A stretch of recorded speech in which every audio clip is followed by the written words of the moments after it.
August 2nd, 216 BCE, tens of thousands of Roman soldiers march into what they believe is victory. By nightfall, nearly their entire army is annihilated. A masterful trap, a genius general, and a massacre so complete it should have ended Rome forever. But what if I told you the story doesn't end there? What if the greatest tactical triumph in history became the prelude to a civilization's unstoppable rise?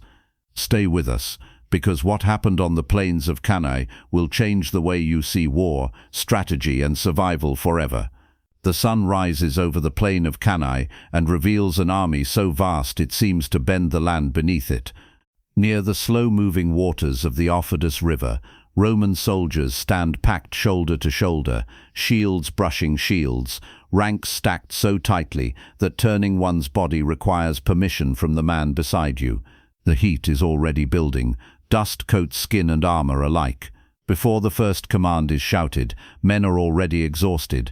By every known rule of warfare, what is about to happen should not be possible. This is the greatest army the Roman Republic has ever assembled. 8 legions, expanded far beyond their traditional strength, reinforced by allied contingents from across Italy. Nearly 80,000 infantrymen stand ready to advance. Behind them are more reserves than Rome has ever risked in a single battle. This is not a force designed for caution. It is a force designed to crush. Across the open ground stands Hannibal Barca. He commands barely half their number.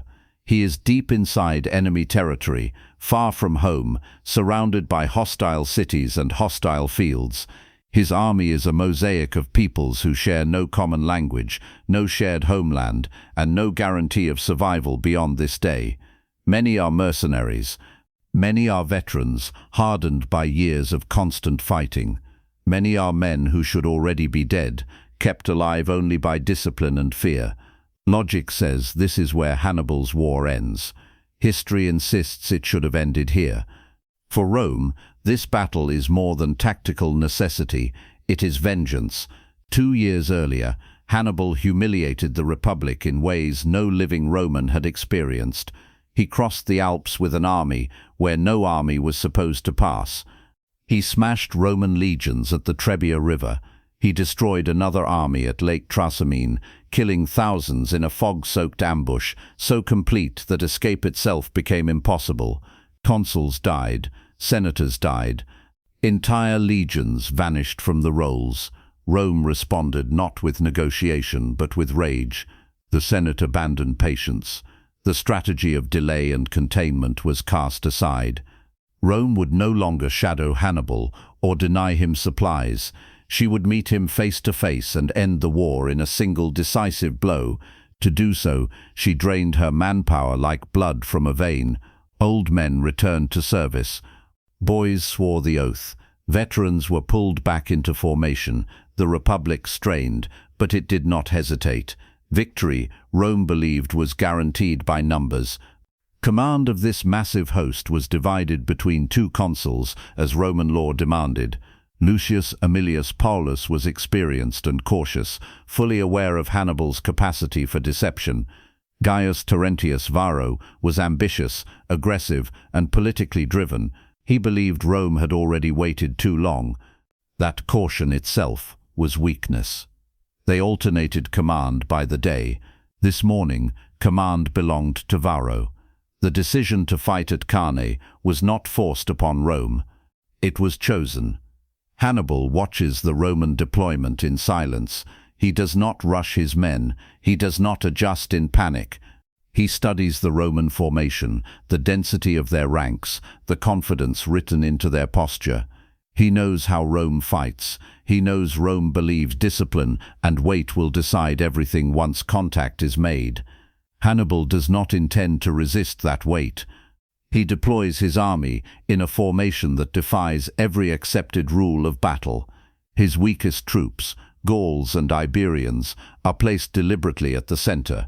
They are courageous, but they cannot endure a prolonged direct struggle against Roman heavy infantry.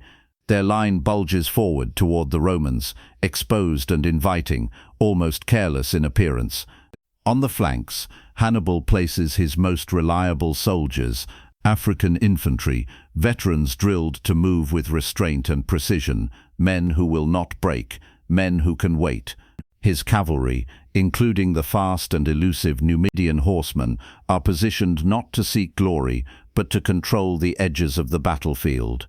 By every known rule of warfare, this formation should collapse. That is exactly why Hannibal chooses it. The signal is given. Rome advances. The sound is immense. Tens of thousands of feet strike the ground in rhythm. Shields lock. Standards sway above the mass. The Roman line moves forward like a single organism, confident that nothing in the world can withstand its pressure. The collision is savage. Roman infantry slam into the Carthaginian center with overwhelming force. The Gauls and Iberians are driven backward. Men fall. Blood darkens the dust beneath their feet. The center yields ground exactly as the Romans expect it to. From the Roman perspective, everything is going according to plan. Varro sees the enemy retreat and commits fully. He orders the advance to intensify. More men surge forward. The formation tightens as soldiers behind press into the narrowing space ahead. Ranks compress.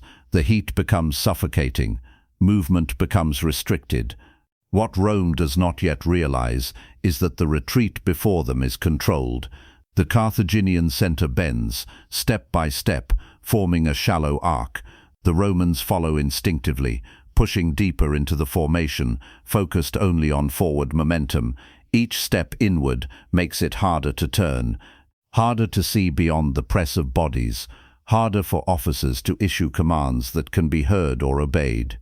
Rome's greatest strength is becoming a trap. On the flanks, the African infantry do not advance. They wait, perfectly aligned, watching the Roman mass surge inward. Cavalry clashes erupt at the edges of the field. Roman horsemen struggle against Hannibal's riders, especially the Numidians, whose speed and coordination fracture Roman formations and drive them back. The men in the Roman center do not yet feel the danger. They believe they are winning. They believe the enemy is breaking. They cannot see the arc closing around them. They cannot hear orders over the noise and chaos. They cannot maneuver in the suffocating density of their own ranks. Retreat is already impossible, even though no command has been given. By the time the Roman center reaches its deepest point, Hannibal's design is no longer theoretical. It is almost complete. By every known rule of warfare, this battle should have ended with Hannibal destroyed beneath Roman numbers. Instead, Rome has walked into a shape she does not recognize, and the jaws are about to close. The trap does not snap shut all at once. It tightens slowly, invisibly, like a noose drawn by hands that never tremble. As the Roman infantry continue to press forward, their formation grows denser, heavier, more rigid. Men in the rear push instinctively, driven by shouted orders they cannot hear clearly, and by the unspoken certainty that victory lies just ahead. The Romans have been trained to advance, to hold, to kill. They have not been trained to question success. Inside the mass, the conditions are already brutal. The heat is relentless. Armor traps the sun against flesh. Dust fills mouths and eyes. Sweat blinds men who cannot lift a hand to wipe it away. The press of bodies is so tight that fallen soldiers cannot be stepped around. They are trampled underfoot, crushed where they lie, their deaths unnoticed in the surge forward. By every rational measure, the Romans believe they are winning. They do not yet understand that they are being shaped. Hannibal's center continues to give ground, but not in panic, not in disorder. The Gauls and Iberians retreat in measured steps, fighting as they withdraw, yielding space but never collapsing. Each step backward draws the Roman mass further inward, narrowing their frontage, stretching their cohesion, robbing them of flexibility. What looks like weakness is discipline. On the Roman flanks, the battle unfolds very differently. Roman cavalry, traditionally weaker and fewer than their Carthaginian counterparts, engage Hannibal's horsemen under unfavorable conditions. The Numidians do not fight as Romans expect. They do not charge straight on. They harass retreat, wheel back and strike again. They pull Roman riders out of formation, isolate them, overwhelm them. On one wing, the Roman cavalry breaks first. The collapse is not dramatic, but it is decisive. Riders turn, units scatter, some flee the field entirely, others are cut down in pursuit. Within a short time, one flank of the Roman army is exposed. The men in the Roman center do not know this. They cannot see it, they cannot hear it. They are locked forward, eyes fixed on the enemy retreating before them, convinced the battle is already decided. This is the moment Hannibal has been waiting for. On both sides of the Roman mass, the African infantry begin to move, not forward in a charge, but inward, pivoting with terrifying precision. Shields angle, spears lower. The movement is controlled, deliberate and synchronized. These men are not reacting to Roman pressure. They are executing a plan conceived long before the first sword was drawn. The Romans nearest the flanks are the first to realize something is wrong. They feel pressure from the sides. Blades strike from angles they did not expect. Shields collide, not frontally, but laterally. Orders to adjust formation go unheard or cannot be executed. There is no space, no room to maneuver, no way to reorient the line. Panic does not erupt immediately. Roman discipline is strong, but confusion spreads, and confusion is fatal. The African infantry continue their inward advance, compressing the Roman formation further. What was once a broad, unstoppable front is now a dense, suffocating mass. The Romans are no longer fighting an enemy in front of them. They are fighting on all sides. Behind them, disaster completes its arc. Hannibal's cavalry, having routed the Roman horse, swings around the rear of the battlefield. Dust clouds rise as thousands of hooves circle behind the Roman infantry. The movement is unseen by most of the men trapped in the center. They are too busy struggling to breathe, to swing their swords, to stay upright. Then the final realization hits. The Romans are surrounded by every known rule of warfare. An encirclement of this scale should be impossible against an army of this size. Encirclements happen to small forces, to disorganized troops, to armies already in retreat. They do not happen to the largest, most disciplined force a republic has ever fielded. And yet it is happening. The Carthaginian ring tightens. Pressure increases from every direction. Roman formations disintegrate into clusters of men fighting for inches of space. Commands are meaningless now. Standards disappear in the crush. Officers are killed or lost. Cohesion dissolves. The physical suffering becomes unbearable. Men faint from heat and exhaustion, only to be crushed where they fall. Others suffocate, unable to expand their chests. Wounds go untreated. The dead remain standing, held upright by the press of living bodies around them. This is no longer a battle in any traditional sense. It is a killing ground. Some Romans attempt to force their way out. They find African infantry waiting. Others try to turn inward, hoping to break through the collapsing center. They find no weakness. The Gauls and Iberians, bloodied and exhausted, have stopped retreating. They hold just long enough for the trap to remain sealed. Hour after hour, the slaughter continues. The sun climbs higher. The heat becomes merciless. Blood turns the dust into mud beneath Roman feet. The screams never stop, but they lose meaning, blending into a single continuous sound of human agony. Rome's numbers, once her greatest strength, now ensure only one thing. There is no escape. By midday, the Roman army is no longer an army. It is a mass of trapped men awaiting death. Consuls fall. Senators fall. Veterans fall beside boys who have never fought before. Entire legions cease to exist, not through rout or retreat, but through methodical destruction. Hannibal does not rush the end. He allows time to do the work. History insists that courage and discipline should have saved Rome this day.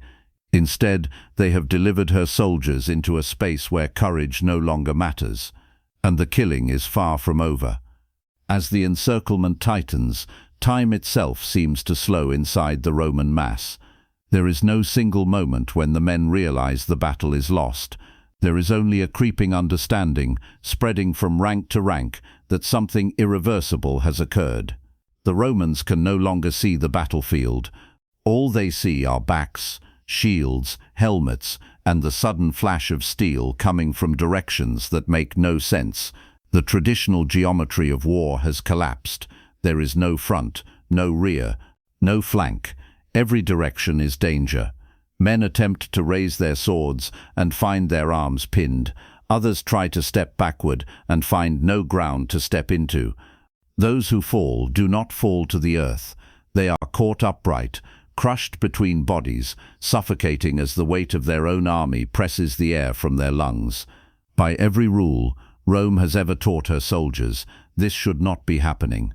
Roman discipline depends on space, on order, on the ability to rotate ranks, to relieve the wounded, to maintain cohesion through structure. At Cannae, structure has become a weapon used against them. Hannibal's African infantry advance inch by inch. They do not rush, they do not shout, they conserve energy, they strike where resistance is weakest, kill, and step forward into the space the dead once occupied. Their shields are slick with blood. Their feet slide in mud made from dust and flesh. The Gauls and Iberians at the center, battered and bleeding, continue to hold just enough pressure to prevent any Roman breakout. They have fulfilled their role. Their suffering has purchased the destruction of an empire's army. On the outer ring, Carthaginian cavalry complete the enclosure. Roman soldiers who manage to reach the perimeter, expecting escape, are cut down immediately. The sight spreads terror inward. There is no edge that offers safety. Inside the ring, Roman officers attempt to restore order. Standards are raised, then vanish. Centurions scream commands until their voices give out or their throats are cut. The noise is overwhelming, yet meaningless. No order can move men who have no room to move.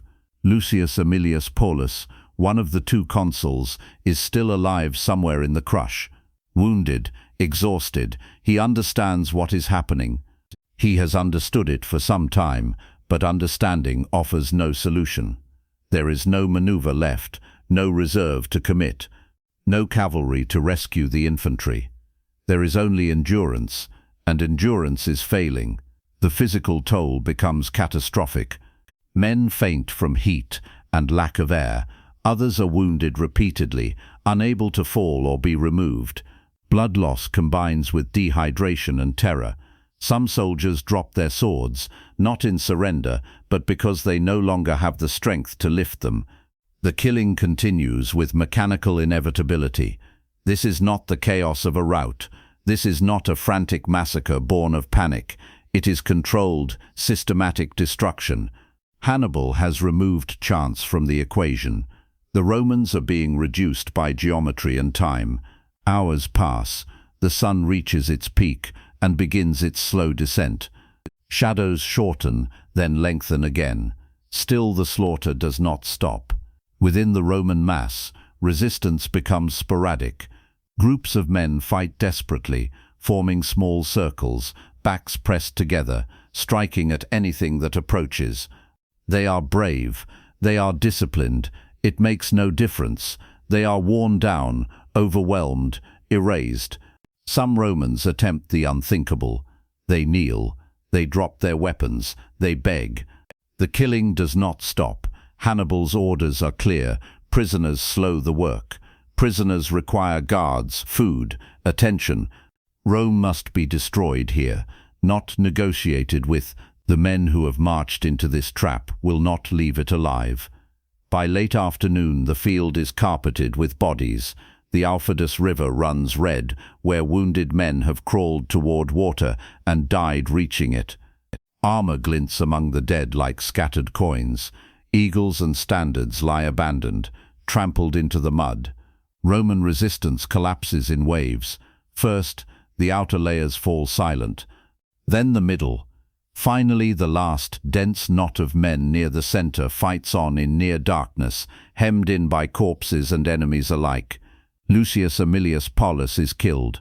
How, no one can say with certainty. perhaps by a spear, perhaps crushed in the press, perhaps struck down while still trying to rally his men. His death changes nothing. Leadership has ceased to matter. Gaius Terentius Varro, the consul who commanded this day, is among the few who escape. He flees with a handful of cavalry, not because he outmaneuvers Hannibal, but because the collapse opens gaps only for those already near the edge. His survival will haunt Rome. As the sun sinks lower, the last organized Roman resistance ends. What remains is silence broken only by the wounded and the dying. By every known rule of warfare, such destruction should have required days of pursuit, repeated engagements, and overwhelming force. Instead, in a single afternoon, the core of Rome's military power has been obliterated. Nearly an entire army has ceased to exist. The scale is beyond comprehension. Tens of thousands lie dead, not scattered across miles of retreat, but piled within a confined space where escape was never possible. Hannibal walks the field after the fighting ends. He sees what his plan has achieved, not triumph in the Roman sense, not celebration, only confirmation. He has not merely defeated Rome's army, he has rewritten the boundaries of what war can do. But even as the bodies cool on the plain of Cannae, the true consequences of this day have not yet begun to unfold, because Rome is wounded, not dead, and the world is about to learn what a wounded Rome is capable of. Night falls over Cannae, but the field does not grow quiet. The wounded moan in the darkness. Some cry for water, others for mothers, wives, or gods who do not answer. Wolves and carrion birds gather at the edges, already sensing what the sun will fully reveal at dawn. Hannibal does not linger long. He has won a victory so complete that even his own officers struggle to comprehend it. Rome has lost an army, not through retreat or surrender, but through erasure. The field itself has become a grave. At first light, the scale becomes unmistakable. Bodies lie layered upon bodies, packed so densely that the earth beneath them is barely visible. Roman armor, once polished and proud, is bent, broken and soaked dark. Standards of entire legions lie where their bearers fell. Senators are found among common soldiers, indistinguishable in death. Rank, wealth and citizenship mean nothing here. Estimates will vary, but the truth is staggering. More than 50,000 Romans are dead. Some ancient sources will claim even more. What matters is not the precise number, but the fact that Rome has never lost so many men in a single day, not before, not ever again. Survivors wander the field in shock. Some have hidden beneath corpses through the night, emerging at dawn like ghosts. Others have escaped the ring, only to collapse miles away from the battlefield, unable to explain what they witnessed. Hannibal gathers his officers. The question hangs unspoken, but unavoidable. What now? By every known rule of warfare, this is the moment to strike. Rome's army is gone. Her allies must be wavering. Her roads lie open. No force remains capable of stopping a march on the city itself. The phrase will echo through history, spoken by one of Hannibal's own commanders. You know how to win a victory, Hannibal, but not how to use one. Whether the words were spoken exactly this way does not matter. The sentiment does. Hannibal has shattered Rome's army, but Rome itself still stands, and marching on the city is not the same as destroying an army in the field. Rome is not Carthage's equal in walls alone. It is a network, a system of alliances, a culture that absorbs loss and converts it into resolve. Hannibal understands this better than anyone. He does not have siege equipment. He does not have the manpower to storm Rome's defenses. His army, though victorious, is still far from home and dependent on uncertain allies. A direct march on Rome risks everything he has gained. So Hannibal chooses patience. It is a decision that will define his legacy. He sends envoys across Italy, announcing what has happened at Cannae. Cities that have lived under Roman dominance for generations are forced to reconsider their loyalties. Some defect, some hesitate, Some wait to see if Rome will finally collapse under the weight of this catastrophe. In Rome, the news arrives like a physical blow. There is no attempt to soften it, no illusion to preserve morale. Messengers enter the city with torn clothing and bloodied faces. Names are read aloud. Lists grow longer by the hour. Families gather in silence, counting, recounting, hoping against hope. Nearly every household has lost someone. The Senate does not panic. It does something far more dangerous. It hardens. Public mourning is restricted. Wailing in the streets is discouraged. The city is ordered to function. New legions are raised immediately. Slaves are purchased, armed and trained. Criminals are offered redemption through service. Boys too young and men too old are pressed into the ranks. Rome refuses to admit defeat. Temples fill with offerings, not of gratitude, but of desperation. The gods are consulted, appeased, blamed. Human sacrifice, long abandoned, quietly returns in the shadows of this crisis. Fear has reached a depth that ancient rituals alone seem capable of addressing, and yet the Republic endures. Hannibal waits for Rome to collapse under the weight of her own losses. She does not. Instead, she adapts. She avoids Hannibal. She refuses pitched battle. She rebuilds, slowly, painfully, relentlessly. The war that Hannibal believed he could end in a single decisive stroke begins to stretch into years. Cannae becomes a word whispered with terror and reverence, a symbol of ultimate defeat, a warning passed down through generations of soldiers and commanders. Never be surrounded, never surrender maneuver, never underestimate an enemy willing to break every rule. Hannibal has achieved the greatest tactical victory of the ancient world, but Rome is still standing. And as long as Rome stands, the war is not over.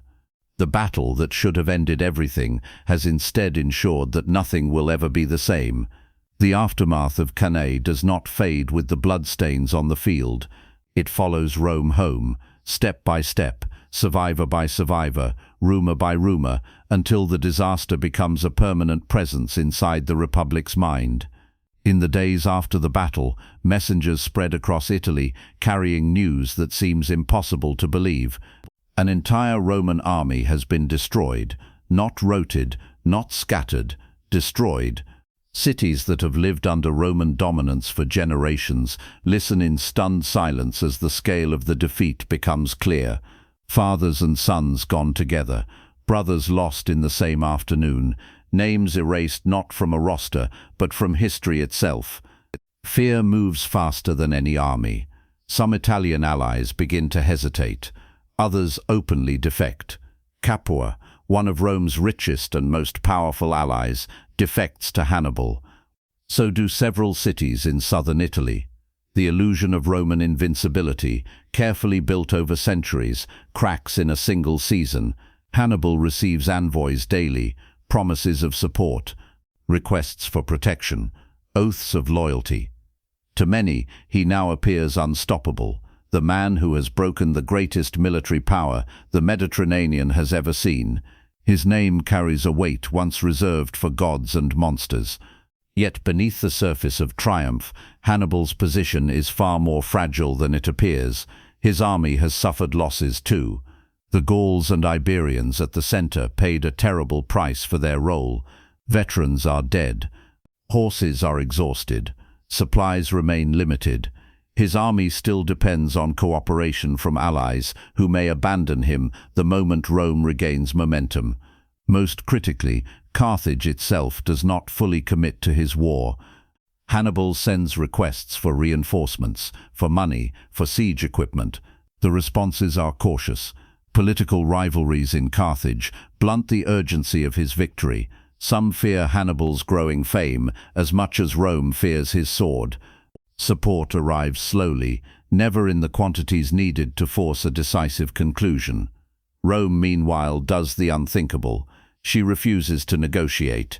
In the Senate, voices call for peace. They are silenced. Rome does not ransom prisoners. She does not send envoys to Hannibal. She does not acknowledge him as an equal. Instead, She chooses endurance. It is a choice that costs lives measured not in thousands, but in generations. New legions are raised with ruthless efficiency. Standards lost at Cannae are replaced. The names of destroyed units are reused, as if continuity itself can erase memory. Commanders are instructed never to face Hannibal in open battle again, never allow him the conditions that made Cannae possible. The strategy is brutal in its patience. Roman armies shadow Hannibal without engaging. They burn fields, evacuate towns, deny him supplies. They accept losses to disease and starvation rather than risk annihilation in a single afternoon. Rome is willing to suffer slowly if it means surviving. For the men who lived through Cannae, survival is its own punishment. Veterans carry the memory into every future campaign. They dream of suffocation, of pressure from all sides, of blades appearing where no enemy should be. Cannae becomes more than a battle. It becomes a trauma embedded in Roman military culture. Centuries later, Roman officers will still invoke it as the ultimate warning. Never allow encirclement. Never surrender flexibility. Never let confidence override caution. Hannibal continues to win victories, but none equal Cannae. Each year that passes without Rome collapsing is a year in which his greatest triumph loses strategic weight. Allies grow cautious. Momentum slows. The war becomes one of endurance, not brilliance. Rome excels at endurance. Eventually, Rome adapts the very lesson Hannibal taught her. She raises commanders who avoid pitched battles and strike indirectly. She takes the war to Spain, cutting off Carthaginian resources. She rebuilds naval dominance. She isolates Hannibal, not by defeating him outright, but by outlasting him. Years later, a Roman general named Scipio will carry the war to Africa itself. Hannibal will be recalled to defend his homeland. At Zama, he will face a Roman army trained in flexibility, discipline and restraint, shaped in the shadow of Cannae. He will lose, but Cannae will never lose its power. It will stand alone in military history, not because it ended a war, but because it revealed what war could become when intellect, patience, and ruthlessness align. It proved that numbers alone do not decide battles, that discipline without adaptability can be turned inward, that an army can be destroyed not by panic, but by obedience. For Rome, Cannae was the day logic failed, and survival demanded transformation. For Hannibal, it was the moment he reached the peak of what a single commander could achieve, and for history, it remains a reminder carved in blood across the plains of Apulia, that even the mightiest power can be brought to its knees in a single afternoon, and that sometimes the greatest victory is not the one that ends everything, but the one that forces the world to change forever. The Roman response to Cannae is as relentless as it is horrifying. There is no mourning that lasts, no public grief that lingers. The Republic moves immediately to rebuild, raising new legions with astonishing speed. Boys too young to shave, men too old to train, slaves freshly freed, all are armed, drilled and sent to the front. The Republic's message is clear. No single battle, not even one as catastrophic as Cannae, will break Rome. Meanwhile, Hannibal's army, though victorious, begins to feel the weight of his triumph. The survivors of the encirclement carry memories etched in pain and terror. Men who fought bravely at the center, now covered in scars and blood, must be reinforced, clothed and fed. Supplies are strained. Horses die from exhaustion. There is no easy path to leverage the victory to its strategic conclusion. Rome still stands. Hannibal considers marching on the city itself. The road to Rome is open, unguarded by any organized army, yet he hesitates. Siege equipment is lacking. His troops are exhausted. Even the loyalty of Italian allies is uncertain. Political caution from Carthage itself restricts him from committing fully to a campaign that could end everything. Hannibal's greatest victory is now tempered by constraint. Rome, in the shadow of her disaster, hardens into something more terrifying than before. Consuls and senators impose strict regulations to prevent panic. Temples overflow with offerings. Families are counted, recounted, and sent to the army if able. Leaders are dispatched to remote cities to ensure allegiance. The Republic transforms loss into relentless motion. Hannibal watches, frustrated. Cannae, brilliant in tactical execution, has not toppled the Republic. It has only delayed the inevitable struggle. Every victory that follows will be against a people who have learned, who have endured, and who now adapt in ways even he cannot anticipate. Rome's resilience is the greatest enemy he has ever faced. Months pass. Rome avoids direct engagement. Fabian tactics, once scorned, now dictate the strategy. The Carthaginian army moves cautiously, seeking to provoke a battle that Rome will refuse. Skirmishes erupt across southern Italy, but nothing approaches the horror of Cannae. Hannibal wins tactical victories, but strategic advantage begins to slip. In every city, Cannae becomes legend. Parents tell children of the day when Rome's legions, the pride of the Republic, were crushed into a single, suffocating mass. Veterans recount the horror with haunted eyes, describing the pressure, the heat, the sense of inescapable doom. The stories become warnings. They shape Roman culture, military thought, and strategy for generations. Even as Hannibal continues to march and fight, Rome reconstructs, relentlessly. Legions are raised again and again. New leaders emerge from the ashes of the old. Discipline, coordination, and flexibility are emphasized over brute force. Rome learns a terrifying truth: no single defeat can destroy her spirit. The Republic absorbs disaster and uses it as fuel for adaptation. By the time Hannibal is recalled to Carthage, the seeds of his eventual defeat have already been planted. Scipio Africanus, a young Roman general, has observed, studied, and trained under the shadow of Cannae. He understands the geometry, the pressure, the lethal combination of intellect and patience. When the opportunity comes to bring war to Africa itself, it is Rome's patience and adaptability, honed by Cannae, that will turn the tide. Hannibal, despite his brilliance, will meet his match not in open battle at Cannae, but in the long struggle of attrition and calculated counterattack. His genius could create destruction, but Rome's endurance can create victory. Cannae remains unique. It is not merely a battle. It is a demonstration of what is possible when intellect, timing, and ruthlessness converge. It is proof that one man, with understanding of human psychology and battlefield geometry, can turn the greatest army in the world into a weapon against itself. The slaughter is immense, systematic, and complete. The memory of it will haunt Roman soldiers and commanders for centuries. Yet the true lesson lies beyond victory. Cannae shows that tactical genius alone does not win wars, that even the most crushing triumph cannot replace strategic resources, political unity, or endurance. Rome's recovery from Cannae is a study in the human ability to rise from unimaginable destruction. Her legions will march again, stronger, more disciplined, and more cautious, shaped by the memory of total annihilation. Hannibal will never replicate Cannae. His brilliance will remain unmatched tactically, yet strategically, he cannot force the collapse of Rome. The battle demonstrates the limits of battlefield victory when the opponent's spirit is unbroken. By the time Rome finally confronts Hannibal at Zama, years later, the shadow of Cannae will still loom. Its lessons will guide Roman commanders. Its horrors will be invoked as warnings. Its genius will never be forgotten. Cannae is not only a story of blood and death, it is a story of human endurance, adaptation, and the terrifying transformative power of war. The plains of Apulia, once soaked in the blood of tens of thousands, stand as silent witnesses. Rome has survived. Hannibal has achieved a tactical masterpiece. History records both, but it also records the truth.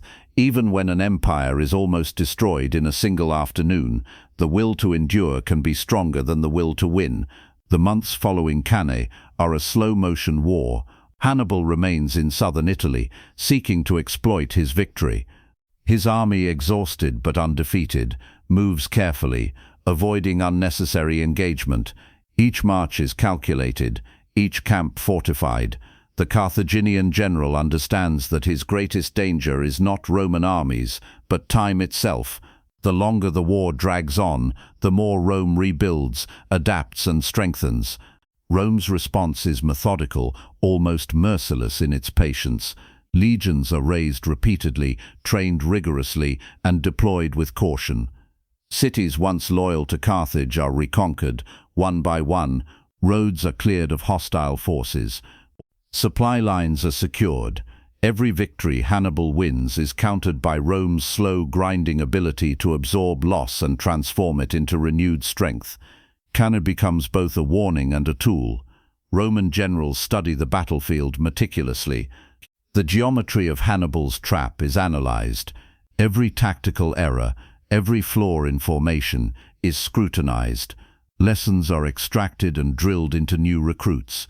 The Republic is learning, shaping the memory of its annihilation into a blueprint for survival. Hannibal's own troops bear the psychological weight of victory. Survivors of Cannae carry not only scars and fatigue, but also an awareness of the power they wielded and the fear they inspired. They march through towns that now hesitate to resist them. Farmers flee. Governors send envoys to offer fealty. Yet even in triumph, Hannibal senses the fragility of his gains. Rome itself is resilient beyond calculation. Her endurance will be the test that no battlefield brilliance can overcome alone. By 215 BCE, Hannibal has secured much of southern Italy. Cities defect. Some allies begin to see the Republic as weakened, yet still dangerous.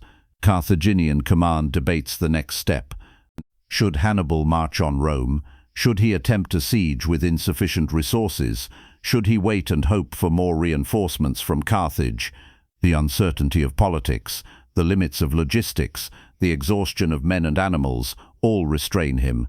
Rome, meanwhile, refuses to be trapped by despair. The Senate imposes strict discipline, ensuring that mourning does not paralyze action. Young men are sent to the front, old men are pressed into service, and every citizen understands that survival depends on obedience and sacrifice. By every measure, the Republic is rebuilding faster than Hannibal anticipated. The psychological warfare of Cannae persists. Roman commanders fear repetition. Soldiers carry the memory of suffocation and annihilation into every campaign. Their fear sharpens discipline. Their caution prevents catastrophic mistakes. Rome adapts not because it is superior in intellect or genius, but because it refuses to surrender to horror. It transforms trauma into strategy. Meanwhile, Hannibal's victories begin to feel hollow. Cities that once trembled at his name now watch, waiting, calculating. Supplies are harder to gather. Reinforcements from Carthage are slow, insufficient, and politically constrained. The weight of his triumph is tempered by strategic limitations. Victory on the battlefield does not translate to victory over the Republic. By 214 BCE, the Carthaginian army has reached its limit in Italy. Hannibal controls territory. Yes, but he cannot take Rome. Every battle fought, every town won, requires careful planning, as even the largest victory risks overextension. His soldiers are weary, horses are depleted, morale, while still high, is fraying at the edges.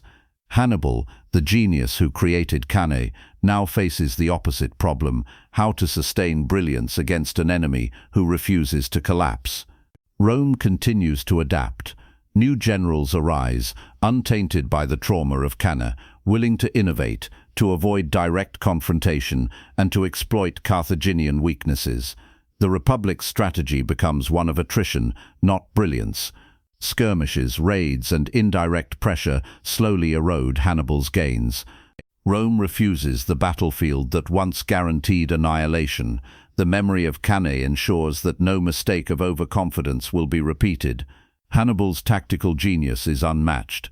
His ability to read terrain, manipulate troops, and exploit enemy psychology is the stuff of legend. But strategy demands more than brilliance. It requires resources, logistics, and the cooperation of allies.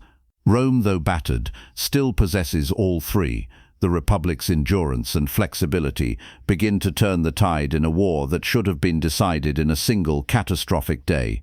Cannae stands alone as a monument to tactical perfection. Hannibal achieved something no other commander could. He destroyed Rome's greatest army in a single afternoon, yet the broader war illustrates a crucial truth. Even a perfect victory cannot replace strategic depth. Rome survives not because she is stronger in the field, but because she refuses to break, because she absorbs trauma and transforms it into resilience. The plains of Apulia, where blood once flowed like a river, remain haunted. Roman soldiers carry Cannae in their minds. Carthaginian veterans carry it as proof of genius.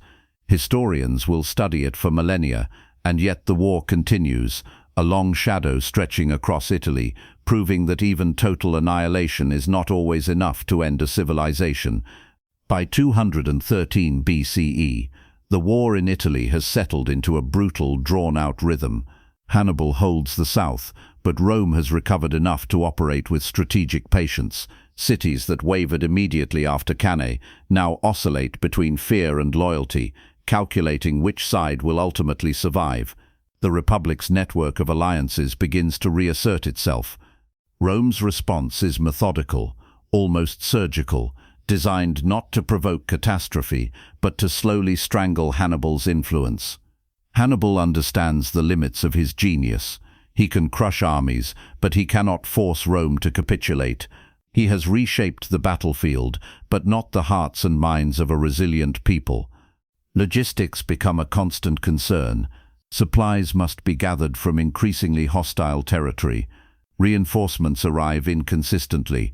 His cavalry, once decisive, can no longer move freely as Roman forces shadow and harass. The army that achieved Cannae is now stretched, dependent on allies whose loyalty is fragile. Rome, meanwhile, transforms loss into discipline. Young men are trained rigorously. Veterans of Cannae act as instructors, passing down the horror of annihilation as a lesson in both caution and determination. The Senate pushes a strategy of containment, avoid decisive battle, cut Hannibal's supplies, and attack opportunistically. Rome is learning the ultimate lesson: survival itself can be weaponized against a tactician, no matter how brilliant. Hannibal continues to win battles, but none approach the perfection of Cannae. Each engagement becomes more measured, more cautious, yet also more constrained. The Carthaginian commander realizes that brilliance alone cannot compensate for dwindling resources, uncertain allies, and the relentless patience of an opponent who refuses to break. By 212 BCE, Hannibal's options begin to narrow. Southern Italian cities remain fearful but cautious. Rome has rebuilt legions and strengthened alliances. Skirmishes and raids occur daily, but the decisive moment Hannibal once envisioned, a rapid collapse of the Republic, fails to materialize. The Carthaginian army, though still undefeated, faces a war of attrition it cannot win outright. Rome adapts in terrifying ways. Cities reinforce themselves internally, relying on militias and fortifications rather than solely on the field army. Roads are patrolled, supply lines secured, and intelligence networks expanded. Every victory Hannibal achieves is counterbalanced by strategic moves that deny him long-term advantage. The Republic's endurance transforms the war into a slow, grinding test of patience and resourcefulness. Hannibal, the master of battlefield geometry and psychological manipulation, is now limited by factors beyond his control. Carthage sends reinforcements sparingly. Political disputes hamper full commitment to his campaign. Italy itself, once yielding to terror, begins to stabilize. Hannibal's tactical genius, proven on the plains of Cannae, cannot overcome systemic opposition in a prolonged conflict. Cannae, in this context, becomes more than a battle. It becomes a symbol of both triumph and limitation. Hannibal's army achieved what no one else could. It annihilated Rome's greatest field force in a single day. Yet that victory illuminates a paradox. Even perfection on the battlefield does not guarantee strategic success. Rome endures, adapts, and ultimately transforms trauma into power. By 211 BCE, the long-term consequences of Cannae are clear. Rome's military reforms, lessons in flexibility, and cautious strategies begin to bear fruit. Hannibal's brilliance continues to dominate individual engagements, but he cannot compel the Republic to collapse. The genius that created Cannae now confronts the limits imposed by endurance, logistics, and political resilience. Every commander in history who studies Cannae will marvel at the tactical execution, yet the strategic lesson is equally profound. Victory is not absolute. A brilliant battlefield triumph can be contained, mitigated, and eventually countered by a patient, adaptive opponent.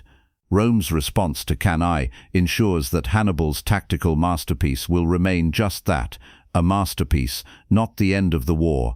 The plains of Apulia, once soaked with blood, remain silent witnesses to this dual lesson. Cannae demonstrates both the heights of military genius and the limits of victory.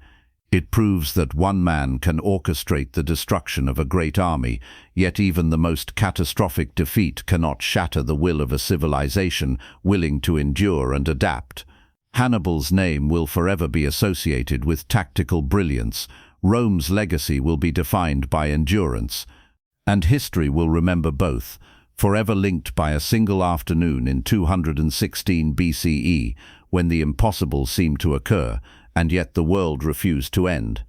The shadow of Cannae stretches long across Italy, a day remembered not just for bloodshed, but for the psychological horror it imprinted on every Roman who survived. Survivors of the battlefield carry with them a memory more lethal than any sword or spear, the understanding that a single afternoon can erase entire legions, entire families, entire lines of command, leaving only chaos in its wake. The image of tens of thousands crushed into a single suffocating mass haunts them relentlessly. For these men, the battlefield is no longer a place of glory. It is a cage, a forge, a place where logic and bravery both fail. Hannibal, in the weeks following his victory, walks through the cities that have defected to his banner. Their governors kneel, their soldiers swear loyalty, their walls are opened to him. The success of Cannae has convinced many that Rome is finished, that Hannibal's genius cannot be opposed. And yet, even here, in the height of triumph, Hannibal senses fragility. The loyalty of Italian allies is never certain. Supplies are limited. Men are tired, horses exhausted. The genius that orchestrated the massacre cannot manufacture infinite resources, and without them, even perfection on the battlefield is temporary. Rome's response is both ruthless and meticulous. News of Cannae has already reached the city, carried by messengers whose eyes cannot convey the magnitude of horror they have witnessed. The Senate convenes immediately. Senators who argue for negotiation are silenced. Compromise is unthinkable. Instead, Rome chooses reconstruction with terrifying speed. New legions are raised from boys scarcely old enough to carry a shield, and men too old to have trained. Slaves are freed and armed. Criminals offered redemption through service. Every citizen is called to contribute, not out of courage alone, but out of necessity. Survival becomes the highest form of discipline. By the following spring, Rome has deployed fresh legions, trained by veterans who survived Cannae. These men carry the lessons of total destruction into every engagement. They understand the dangers of encirclement, the vulnerabilities of rigid formations, the cost of overconfidence. Every maneuver is calculated, every deployment cautious. The Republic has absorbed the horror and transformed it into a weapon. Rome will no longer fight on terms dictated by Hannibal. She will choose the battlefield, avoid traps, and wear down her enemy through attrition, patience, and cunning. Hannibal's victories, though brilliant, begin to feel hollow. Each city he subdues, each battle he wins, reveals the limitations imposed by logistics, fatigue, and the political caution of Carthage. Reinforcements and supplies arrive too slowly to exploit his tactical triumphs fully. The genius that annihilated Rome's army at Cannae now contends with a foe that refuses to be destroyed. Rome is wounded, but her patience, her resilience, and her ability to endure are the true adversaries Hannibal faces. Southern Italy becomes a landscape of tension and calculation. Hannibal's troops, though undefeated, carry the psychological burden of their own violence. The survivors of Cannae have witnessed unimaginable suffering, and that memory shapes their every action. Cities under his control tremble, yet hesitate. Farmers flee, soldiers remain cautious. Each conquest is a balancing act between triumph and overextension. The strategic horizon is narrowing, even as tactical brilliance continues to shine. By 214 BCE, Rome has adapted completely.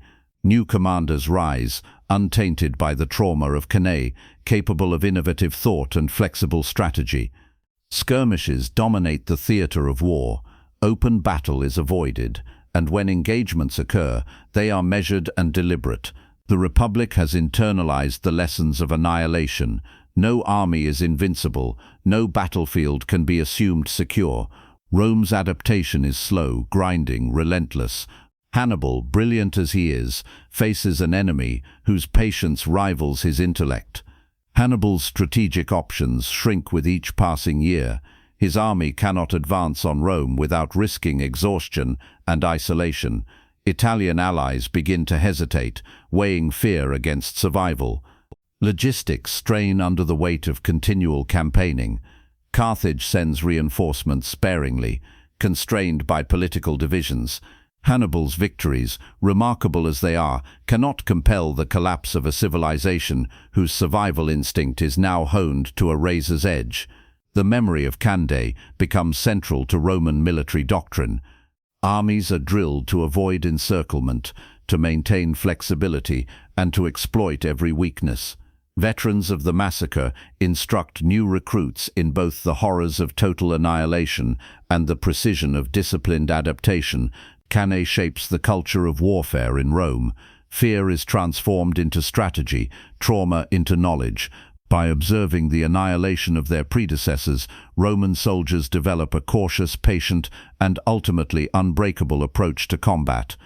Hannibal, despite his brilliance, cannot force Rome's capitulation. Each battle won is tempered by the limits imposed by endurance, logistics, and the Republic's capacity for adaptation. His tactical genius remains unmatched, but Rome's resilience becomes the counterbalance, an invisible hand that denies him the strategic victory he envisioned. The war becomes a contest not of genius against genius, but of endurance against brilliance. Cannae endures as a legend, a symbol of absolute tactical mastery, yet it is also a lesson in limitation.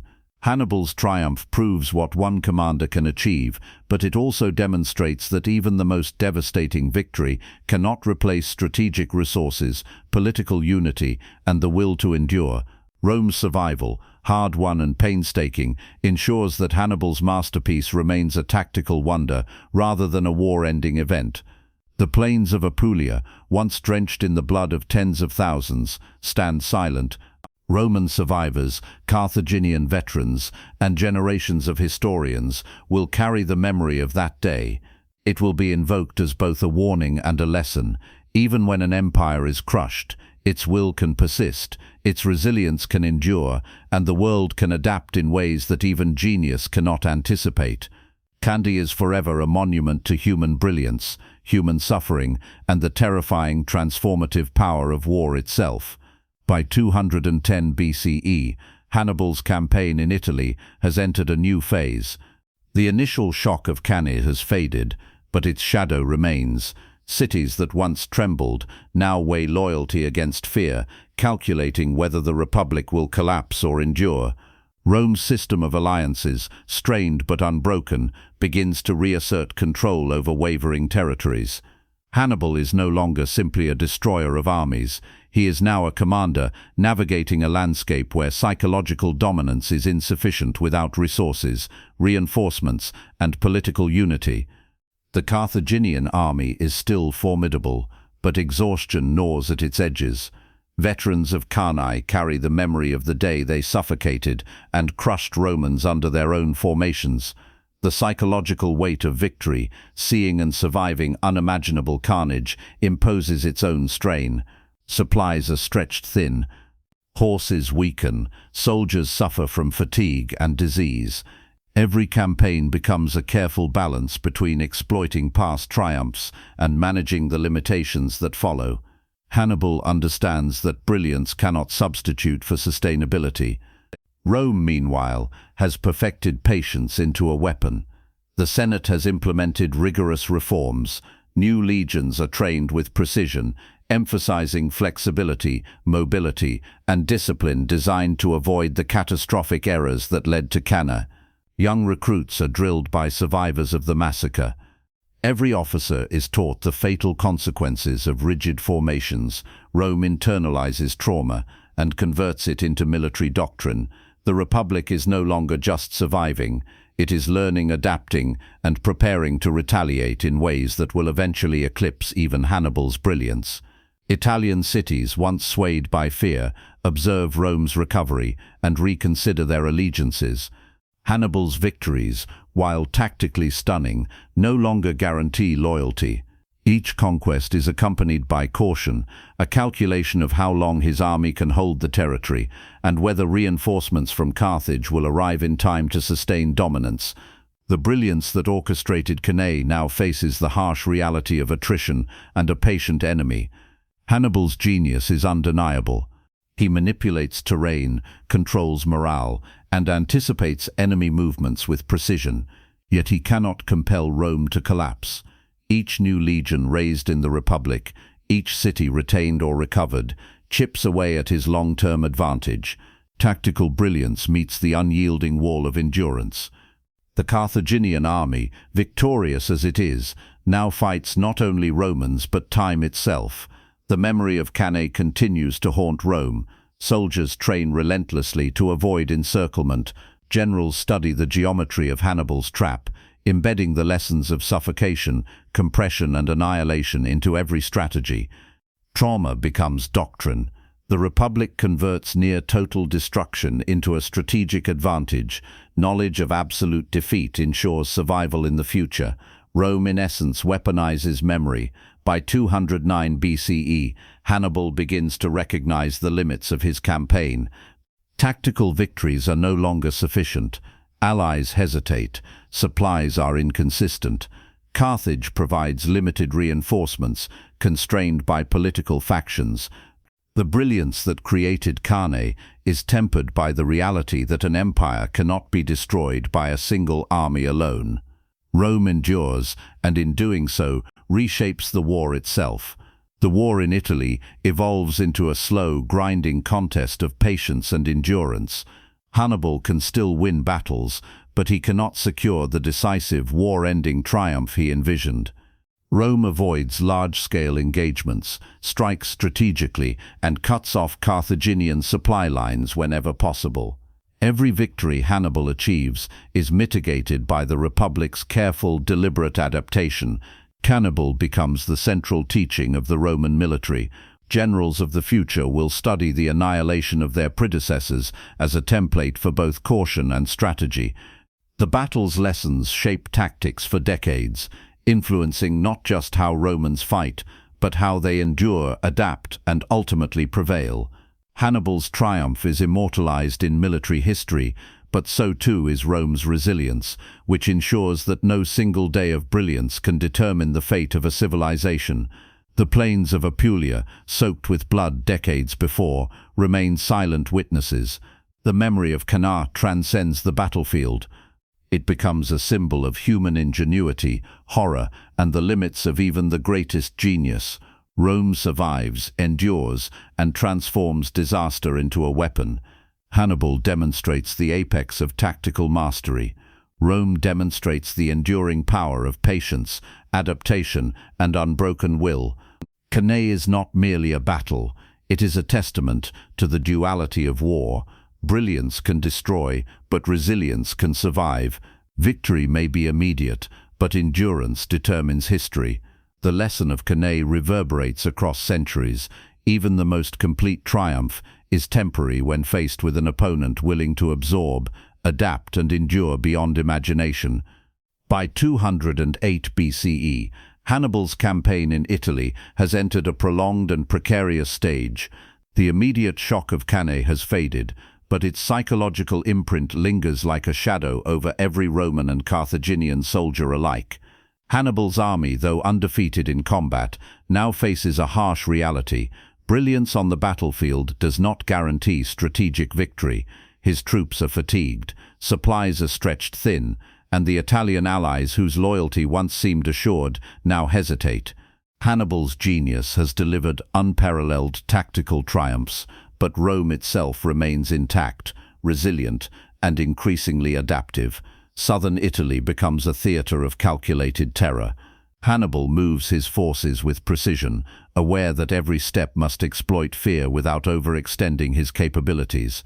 He commands with the confidence of a man who has obliterated an army in a single afternoon, yet he is constantly constrained by logistical limitations, the uncertainty of reinforcements from Carthage, and the fragile loyalty of allies who could abandon him if the tide turns. Each victory is tempered by the knowledge that Rome, wounded though it may be, is patient and enduring. Rome, in contrast, transforms the trauma of Cannae into an unprecedented instrument of strategy. Legions are raised immediately, trained rigorously, and drilled by survivors of the disaster. Every soldier internalizes the lessons of encirclement, the dangers of overconfidence, and the lethal consequences of rigid formations. The Republic emphasizes flexibility, intelligence, and discipline over brute force, ensuring that the horror of Cannae is never repeated. The psychological impact of near-total annihilation becomes a weapon that shapes Rome's military doctrine for generations. Hannibal's tactical victories continue to impress and terrify, yet they no longer carry the strategic weight needed to force Rome into surrender. Each conquered city, each defeated force, is balanced by the Republic's methodical rebuilding. Roads and supply lines are secured, allies are reassured or subdued, and Rome's legions are remade with fresh recruits and veterans alike. The Republic absorbs each loss, converts it into knowledge, and emerges stronger, demonstrating a resilience that no battlefield triumph can destroy. By 207 BCE, Hannibal begins to realize the paradox of his position. Cannae, a masterpiece of military genius, has demonstrated the limits of battlefield brilliance. Tactical superiority alone cannot topple a civilization willing to endure, adapt, and learn. His army remains powerful, yet constrained. Reinforcements from Carthage are slow, limited, and often entangled in political disputes. Italian cities, once terrified into submission, weigh allegiance against survival. Hannibal faces a subtle but lethal enemy: time and the patient, adaptive will of Rome. Rome's strategy evolves into a war of attrition. Large-scale engagements are avoided unless conditions are overwhelmingly favorable. Skirmishes, raids, and harassment gradually erode Carthaginian supply lines. The Republic prioritizes survival, endurance, and long-term disruption over immediate victory. Each campaign, each movement, each skirmish is a deliberate calculation to minimize risk while exploiting the enemy's weaknesses. Rome transforms its losses into strength, turning the lessons of annihilation into an enduring strategic advantage. Hannibal's victories, while spectacular, begin to lose strategic significance. Southern Italy remains under his influence, yet Rome's resilience frustrates his plans. The Republic's ability to raise new legions, rebuild alliances, and maintain operational continuity prevents Hannibal from achieving the decisive war-ending triumph he envisioned. His brilliance, so lethal at Cannae, now meets the unyielding barrier of endurance and adaptation. Tactical genius confronts systemic resilience, and the results are as sobering as they are instructive. The psychological impact of Cannae endures on both sides. Roman soldiers internalize the horror and train to avoid its repetition. Veterans of the massacre instruct new recruits in the lethal consequences of overconfidence and poor positioning. Every officer studies Hannibal's maneuvers, learning to anticipate encirclement and prioritize flexibility over pride. The Republic weaponizes trauma, converting past annihilation into present strength. Hannibal's army, meanwhile, bears the heavy burden of its own brilliance. Victory has come at immense cost: fatigue, casualties, and the constant pressure of sustaining triumph in a hostile and adaptive environment. By 206 BCE, the war in Italy has settled into a pattern of cautious maneuvering, attrition, and incremental gains. Hannibal can still achieve tactical superiority, but Rome's patient resilience and strategic learning prevent him from leveraging victories into conquest. Each battle, each campaign demonstrates the paradox of Cannae. Perfection on the battlefield is not enough to destroy a civilization that refuses to surrender. Rome's endurance, patience, and capacity for adaptation transform disaster into strategic power, ensuring that Hannibal's greatest triumph will remain a tactical masterpiece rather than a war-ending event. Cannae endures as a symbol of both unparalleled military brilliance and the limits of victory. Hannibal's triumph demonstrates what a single commander can accomplish with intellect, timing, and audacity. Yet it also reveals the sobering reality that even the most complete battlefield annihilation cannot guarantee strategic success against an opponent willing to endure, adapt, and rebuild. The plains of Apulia, where tens of thousands once perished, stand silent as witnesses to the dual lessons of war. Brilliance can destroy, but resilience endures. By 205 BCE, the war in Italy has settled into a grueling stalemate, a protracted struggle in which brilliance meets endurance and tactical mastery confronts unbreakable resolve. Hannibal, still in command of the Carthaginian forces, continues to maneuver with exceptional skill. His army, though diminished in numbers from years of campaigning, retains its reputation for discipline, precision, and lethality. Every movement he makes is calculated to instill fear, manipulate perception, and exploit the slightest misstep by Roman forces. Yet, for all his genius, he now faces the immutable weight of Rome's endurance, a force far more powerful than any army could ever be. The legacy of Cannae continues to shape every aspect of the conflict. Survivors of that battle, scarred both physically and psychologically, act as instructors and advisors to the newly raised legions. They relay first-hand accounts of annihilation, suffocation, and the cruel geometry of Hannibal's trap. Lessons are memorized and drilled into every soldier: never overcommit, never allow encirclement, always maintain flexibility. Rome's military doctrine evolves directly from the horror of its past. The Republic transforms trauma into strategy, fear into precision, and loss into resilience. Hannibal, meanwhile, faces constraints that brilliance alone cannot overcome. The Carthaginian army is stretched thin across hostile terrain. Supplies are inconsistent. Reinforcements from Carthage are slow, often insufficient, and entangled in political rivalry that limits his operational freedom. Italian cities that once submitted to terror now hesitate. Their loyalty is conditional, fragile, and often fleeting. Every victory Hannibal secures must be measured against the broader strategic reality. One day Rome will strike back, and his army must be prepared to survive, not merely to fight. Rome's response to these conditions is methodical, even merciless. The Senate enforces discipline, ensuring that panic and despair do not destabilize the Republic. New legions are raised constantly, trained with precision, and drilled under the supervision of veterans who survived Cannae. Officers are instructed to prioritize strategic flexibility over personal glory. Soldiers are taught to anticipate deception and to respond with coordinated, disciplined movements. The Republic converts horror into a strategic advantage, weaponizing the memory of annihilation to strengthen its forces.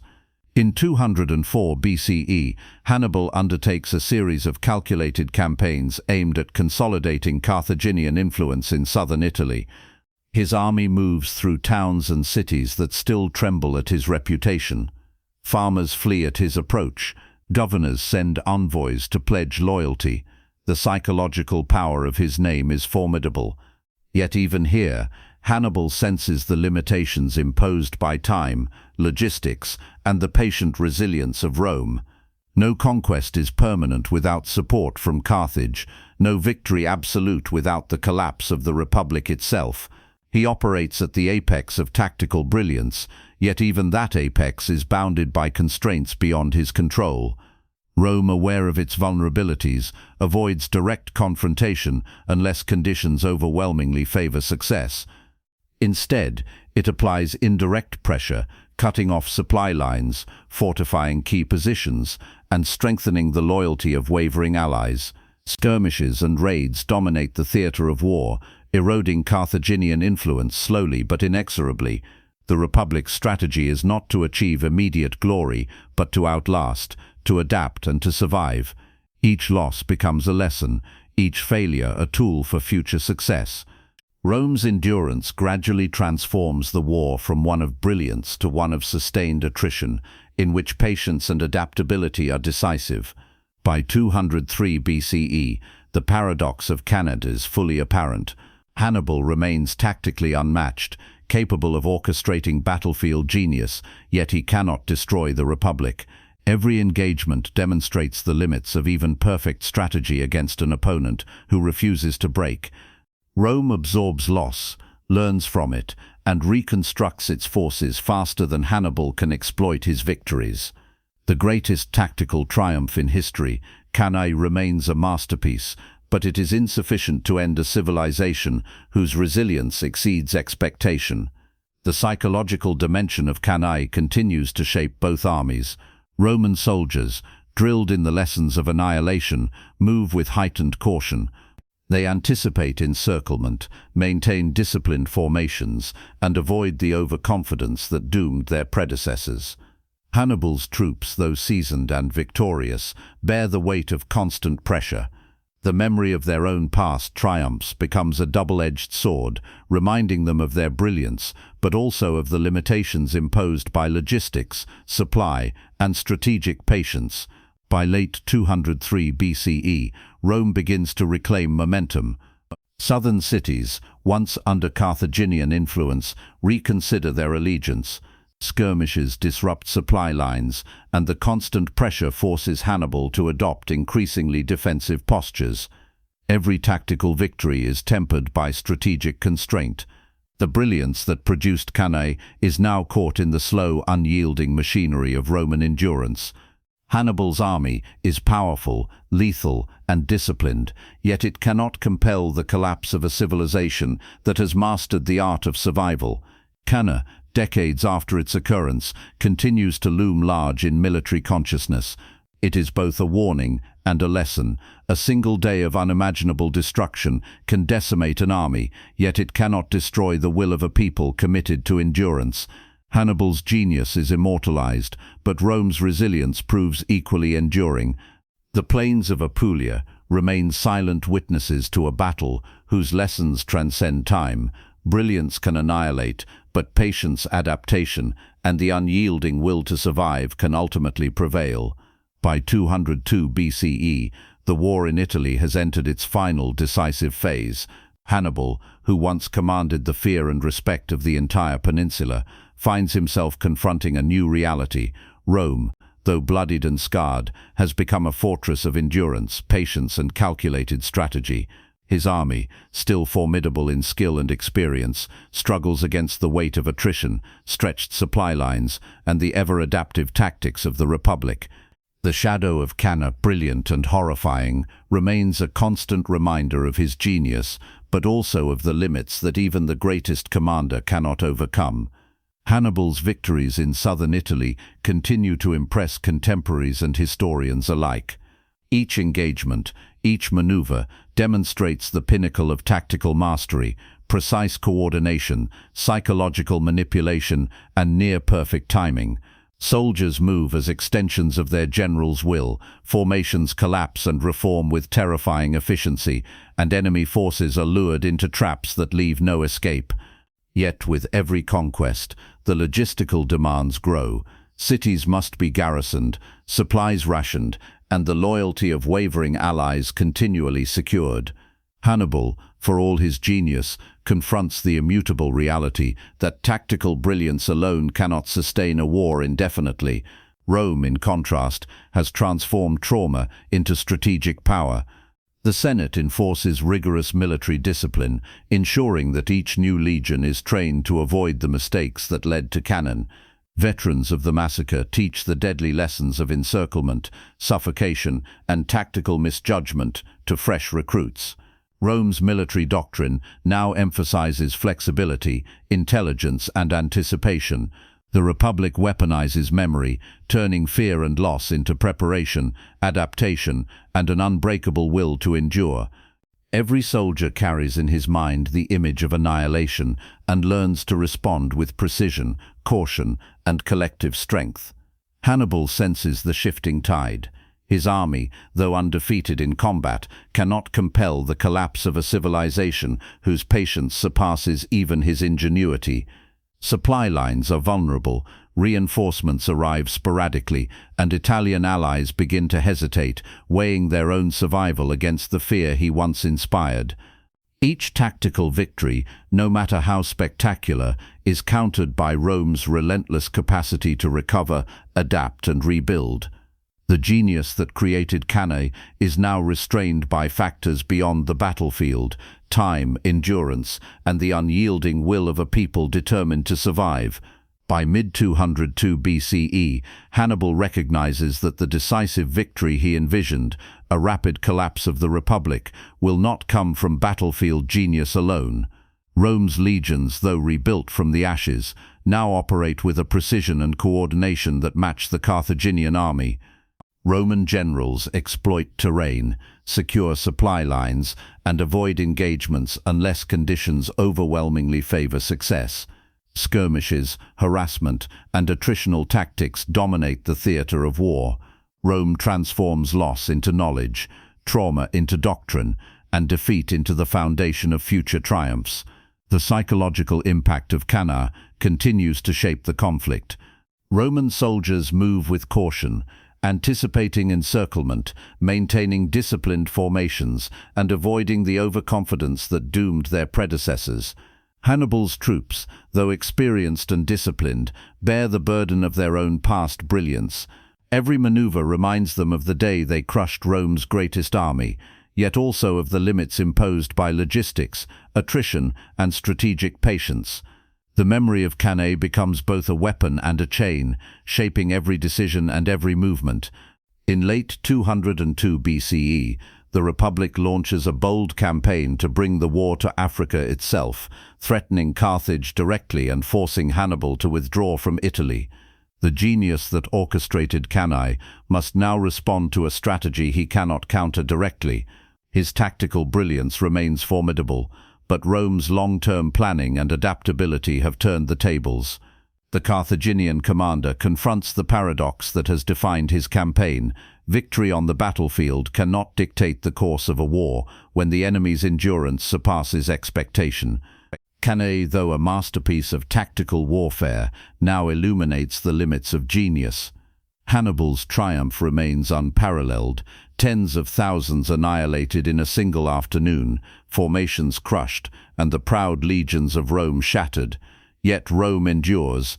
The Republic's ability to absorb devastation, adapt strategies, and rebuild armies ensures that even the most crushing victory cannot destroy a civilization unwilling to surrender. The battle's lessons extend far beyond the field. It is not only a story of annihilation, but also a demonstration of the enduring power of resilience, patience, and adaptation. The plains of Apulia, where blood once flowed in torrents, remain silent witnesses to both brilliance and limitation. Hannibal's genius is immortalized, studied for centuries as the apex of tactical warfare. Rome's resilience, however, ensures that the greatest tactical triumph is never sufficient to determine the fate of a civilization. Cannae serves as a dual lesson. Brilliance can annihilate armies, but only endurance, adaptability, and the unyielding will to survive can secure the course of history. In the end, Cannae is remembered not merely for the scale of destruction, but for the contrast it illuminates: the power of one mind to achieve the impossible, and the power of a people to endure the unthinkable. Hannibal's tactical perfection meets the unbreakable structure of the Republic, creating a narrative that will echo through centuries. The genius that created the massacre is forever immortalized, but so too is the indomitable spirit of Rome, which absorbs horror, transforms it into strategy, and survives where annihilation seemed inevitable. By 201 BCE, Hannibal's presence in Italy has been reduced to a shadow of the force that once struck terror across the peninsula. The brilliance that orchestrated Cannae, which annihilated Rome's largest army in a single afternoon, now contends with the unyielding reality of attrition, dwindling allies, and logistical strain. His tactical genius remains unmatched, but the Republic has adapted in ways that make even the most spectacular victory insufficient to end the war. Rome, scarred yet unbroken, continues to rebuild, raising new legions, training soldiers in the lessons of past annihilation, and reinforcing alliances across the Italian peninsula. The memory of Cannae, though a symbol of tactical perfection, has become a catalyst for strategic innovation and endurance. Hannibal's army, while still disciplined and capable, struggles against the slow grind of Rome's resilience. Supplies are increasingly difficult to secure. Allies that once swore loyalty begin to hesitate, calculating the probability of survival against the weight of Roman patience. Every battle fought is no longer only a contest of skill, it is a confrontation with time itself, the attritional pressures of supply and morale, and the relentless adaptability of an opponent that refuses to collapse. Hannibal, for the first time in his career, faces a force that cannot be destroyed by battlefield brilliance alone. Rome, by contrast, has converted trauma into tactical doctrine. Survivors of Cannae instruct new generations of soldiers, emphasizing flexibility, discipline, and the fatal consequences of overconfidence.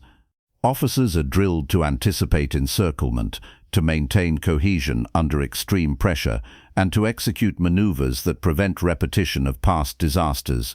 The Republic weaponizes memory, transforming horror into strategy. Each legion raised, each campaign launched, is informed by the annihilation that occurred on the plains of Apulia, turning fear into structured, enduring strength. In 200 BCE, Hannibal's operational options are constrained by the realities of war. Tactical brilliance alone cannot compensate for attrition, dwindling reinforcements, and the strategic patience of Rome.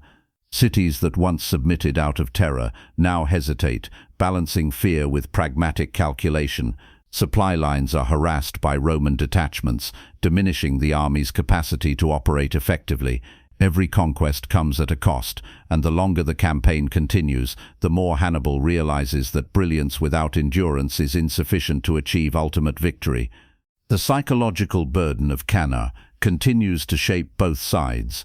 Roman soldiers internalize the memory of near-total annihilation, learning from the catastrophe and transforming it into precise, disciplined action. Each movement is measured, each decision carefully calculated to avoid the mistakes of the past. Hannibal's troops, though victorious and experienced, bear the weight of their own achievements. The shadow of perfection haunts them. They have proven what is possible in battle, yet even their greatest triumph cannot guarantee strategic success. Brilliance alone is not enough. By 199 BCE, Rome's strategy begins to shift from defense to deliberate, measured offense. The Republic launches targeted campaigns to reclaim Italian territories and weaken Carthaginian influence. Hannibal, confronted by a patient, adaptive opponent, is forced to respond cautiously. Engagements are fought with extreme deliberation. Decisive victories become rare. Each battle serves not only as a test of skill, but as a measure of endurance. Hannibal is confronted with the sobering paradox of Cannae. Brilliance annihilates armies, but does not necessarily determine the outcome of war against an enemy willing to endure and adapt. The Republic's ability to learn from trauma becomes the defining feature of the war. Every Roman legion incorporates the lessons of annihilation into training and strategy. Tactical discipline, flexibility, and strategic patience are embedded into the very culture of the army. Rome's capacity to absorb disaster, adapt and rebuild ensures that even Hannibal's tactical genius cannot produce the decisive collapse he once envisioned. The Battle of Cannae, while a model of military perfection, becomes a lesson in limitation. No amount of battlefield brilliance can overcome a civilization prepared to endure unimaginable loss. Hannibal's genius continues to inspire awe. The coordination, timing, and psychological manipulation displayed at Cannae remain unparalleled in military history, yet brilliance is only part of war's equation. Logistics, endurance, alliances, and adaptability prove equally decisive. Rome, scarred and bloodied, demonstrates that resilience and strategic patience can neutralize even the most extraordinary tactical victories. The Carthaginian commander must confront a grim reality. Annihilation alone is insufficient to destroy a republic that refuses to break. The plains of Apulia, silent witnesses to one of history's greatest massacres, remain symbolic of both human genius and human endurance. Hannibal's brilliance reshaped the battlefield, yet Rome's survival illustrates the limits of destruction. Cannae is immortalized not only as a masterpiece of tactical warfare, but as a profound lesson in the power of adaptation, patience, and resilience. Victory in battle may be absolute, but strategic endurance determines the course of history. By 198 BCE, the enduring legacy of Cannae shapes the conflict's final phase. Hannibal's tactical victories continue to demonstrate brilliance, yet Rome's relentless capacity to recover, rebuild, and adapt ensures that no triumph, however spectacular, will be decisive. The Republic converts the trauma of annihilation into strategic power, and the genius of Cannae becomes a benchmark against which endurance, patience, and adaptation are measured. The war in Italy illustrates a fundamental truth. Brilliance can destroy armies, but civilization endures through resilience, planning, and unyielding will. By 197 BCE, the final years of Hannibal's campaign in Italy reveal the full consequences of Cannae. The Carthaginian general, once feared across the peninsula, now contends with an enemy that has absorbed, adapted, and endured. The legions of Rome, forged in the memory of annihilation, move with relentless discipline, anticipating traps, avoiding overcommitment, and exploiting weaknesses in supply and communication. The genius that created Cannae, the ability to annihilate tens of thousands in a single afternoon, now confronts a strategic environment in which endurance, adaptability, and patience are decisive. Hannibal's army remains tactically superior in small-scale engagements. His coordination, timing, and mastery of psychological warfare continue to confound Roman commanders. Every maneuver demonstrates brilliance. Formations collapse and reform seamlessly, flanks are exploited with precision, and fear is wielded as a weapon against both enemy and ally. Yet despite these victories, Hannibal cannot compel the collapse of the Republic. Rome endures, slowly regains lost territories, and rebuilds its legions faster than Hannibal can destroy them. The limitations imposed by logistics, dwindling reinforcements, and hesitant allies begin to outweigh even his tactical mastery. Rome, in contrast, has transformed trauma into doctrine. Veterans of Cannae instruct new recruits, embedding the lessons of encirclement, exhaustion, and psychological warfare into every level of training. Legions operate with flexibility, intelligence, and coordination, ensuring that no formation is rigid enough to fall prey to Hannibal's traps. Commanders understand the lethal consequences of misjudgment, and soldiers internalize the memory of annihilation to enhance their precision and discipline. The Republic's endurance has become a weapon, an invisible force that negates even the most brilliant tactical victories. Hannibal realizes that the war cannot be won through brilliance alone. The Republic's patient strategy of avoidance, attrition, and selective engagement forces him into a defensive posture. Cities once terrified by his reputation now resist, allies hesitate, and supplies are increasingly strained. Every tactical victory is accompanied by strategic compromise, each conquest by an unrelenting need to conserve resources and maintain operational viability. Hannibal, master of battlefield annihilation, confronts the stark reality that even perfect tactics cannot overcome the calculated resilience of a civilization unwilling to surrender. By 196 BCE, Rome begins to project its power beyond Italy, threatening Carthage itself and forcing Hannibal to respond strategically rather than tactically. The genius that orchestrated Cannae is now challenged by a force he cannot directly annihilate. Every movement must be measured, every engagement carefully calculated to preserve his army while countering the Republic's growing dominance. Hannibal's brilliance shines in execution, yet the long game belongs to Rome. The paradox of Cannae is clear. Even the most catastrophic battlefield victory cannot dictate the outcome of war against an opponent capable of absorbing and adapting to disaster. The psychological weight of Cannae persists across both armies. Roman soldiers, trained in the lessons of annihilation, move with anticipation, discipline, and caution. They understand the stakes, the costs, and the potential consequences of misjudgment. Hannibal's troops, while victorious, carry the burden of their own legacy. They have achieved the impossible, yet even the greatest triumph cannot ensure victory when the opponent embodies endurance as their ultimate weapon. Brilliance meets resilience, genius meets patience, and the battle that once seemed decisive becomes a lesson in limitation. Cannae's legacy extends far beyond the battlefield. Hannibal's tactical perfection is studied for generations, revered as the apex of military genius. Rome's endurance becomes equally legendary, a demonstration that civilization can survive annihilation, adapt, and ultimately prevail. The plains of Apulia, where tens of thousands were slaughtered, stand as silent witnesses to both brilliance and resilience. Victory may annihilate armies, but survival and adaptation determine the course of history. By 195 BCE, the outcome of Hannibal's campaign is inevitable. Tactical brilliance continues to illuminate the battlefield, yet Rome's strategic patience, disciplined legions, and adaptive approach ensure that annihilation alone is insufficient to destroy a civilization. Cannae becomes not only a story of slaughter, but a symbol of the enduring tension between brilliance and endurance, between immediate triumph and long-term survival. Hannibal's genius remains immortal, yet Rome's resilience ensures that his greatest victory cannot dictate history. Cannae, therefore, is remembered for both what it accomplished and what it could not. It is the pinnacle of tactical warfare, a demonstration of what one man can achieve with intellect, timing, and audacity, yet it is also a testament to the limits of destruction, illustrating that civilization survives not through brilliance alone, but through patience, adaptation, and the unyielding will to endure.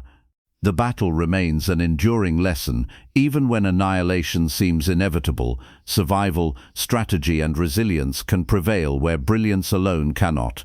By 194 BCE, the war in Italy has reached its conclusion, and the full consequences of Cannae are etched into history. Hannibal, the master of tactical annihilation, faces a reality his genius alone cannot change. Rome, resilient beyond expectation, has absorbed the shock of its greatest defeat and transformed it into a machine of endurance, discipline, and strategic patience. Hannibal's brilliance, which shattered legions in a single afternoon, now contends with a civilization that has learned to survive, adapt, and ultimately outlast even the most extraordinary tactical victories. The Carthaginian army, though still formidable, has been worn down by years of attrition. Soldiers carry the psychological burden of victory. The memory of their own genius at Cannae is both a source of pride and a weight that limits their ability to innovate. Supply lines are stretched thin, allies in Italy hesitate, and reinforcements from Carthage arrive sporadically, constrained by political rivalries and distance. Hannibal's tactical victories, once decisive, are now counterbalanced by strategic limitations. Every movement, every engagement is a delicate calculation between brilliance and survival. Rome's recovery is a study in adaptation. Legions rebuilt from the ashes of Cannae operate with unparalleled discipline. Veterans of annihilation instruct new soldiers, instilling in them the lessons of flexibility, anticipation, and cohesion. Commanders emphasize the importance of avoiding overcommitment, maintaining communication, and exploiting enemy overreach. The Republic weaponizes the memory of catastrophe, converting trauma into doctrine, fear into structured strategy. Rome's endurance becomes the ultimate counterweight to Hannibal's brilliance. By 193 BCE, Hannibal recognizes the unyielding nature of his opponent. Tactical superiority cannot compel a civilization to collapse when that civilization has mastered the art of survival. Rome avoids decisive battles, focusing instead on attrition, harassment of supply lines, and strategic containment. Hannibal can win engagements, but he cannot force the Republic into surrender. Each victory is limited, each triumph tempered by the patient, enduring strength of an enemy who refuses to break. The paradox of Cannae is now complete, a battlefield annihilation that demonstrates brilliance but cannot determine the war's outcome. The psychological impact of Cannae continues to shape every soldier and commander. Romans move with heightened caution, anticipating encirclement and disruption. Hannibal's troops, though experienced and disciplined, carry the burden of their past victories. The day that annihilated Rome's largest army has become both a source of pride and a symbol of the limits imposed by endurance, logistics, and strategic patience. Brilliance, while inspiring and terrifying, is ultimately constrained by forces beyond the battlefield. Rome's patient strategy begins to pay dividends. Cities in southern Italy reconsider their allegiances, weakened by years of Carthaginian presence, but reassured by Rome's disciplined resurgence. Skirmishes, raids, and attrition gradually erode Carthaginian influence. Every tactical victory Hannibal achieves is mitigated by the Republic's methodical recovery. The Carthaginian commander operates in a world in which even perfection on the battlefield cannot dictate the terms of history. Endurance, adaptability, and the capacity to absorb loss have become the decisive instruments of war. By 192 BCE, Hannibal's campaign has reached its final act. Tactical genius, once unstoppable, faces the ultimate limitation, Rome's unbreakable resilience. The Republic has absorbed the lessons of annihilation, transformed them into doctrine, and rebuilt an army capable of both withstanding and responding to brilliance. Hannibal's victories remain spectacular, yet insufficient. The genius that orchestrated Cannae is immortalized, yet Rome's endurance ensures that even the most devastating triumph cannot define the fate of a civilization. The legacy of Cannae extends far beyond its immediate destruction. It is remembered as the apex of tactical warfare, a moment when one commander achieved the impossible, annihilating tens of thousands in a single afternoon. Yet it is also remembered as a lesson in limitation. Rome's survival demonstrates that brilliance alone cannot dictate history. Civilization endures through strategy, adaptation, and the unyielding will to persist. Cannae becomes a symbol of both the power of genius and the enduring strength of resilience. The plains of Apulia, where the blood of tens of thousands once flowed, stand as silent witnesses to the duality of war, the capacity for destruction and the necessity of endurance. Hannibal's tactical mastery is forever studied, revered, and feared. Rome's patient, adaptive, and resilient response ensures that even annihilation cannot end the Republic. Cannae teaches that brilliance can destroy armies, but survival, strategy, and unyielding will determine the course of history. In the end, Cannae is not merely a battle, it is a narrative of human genius and limitation, of horror and endurance. It demonstrates that even in the face of annihilation, civilization can recover, adapt, and ultimately prevail. Hannibal's triumphs remain immortal, yet Rome's resilience is the true lesson of history, that endurance, patience, and strategic foresight can overcome even the greatest displays of battlefield brilliance. Cannae stands as both the pinnacle of tactical genius and the enduring proof that no victory can eclipse the power of resilience. This is the story of Cannae, a day that reshaped the art of war, illuminated the limits of human brilliance, and revealed the extraordinary capacity of a civilization to endure what should have been its destruction, the end.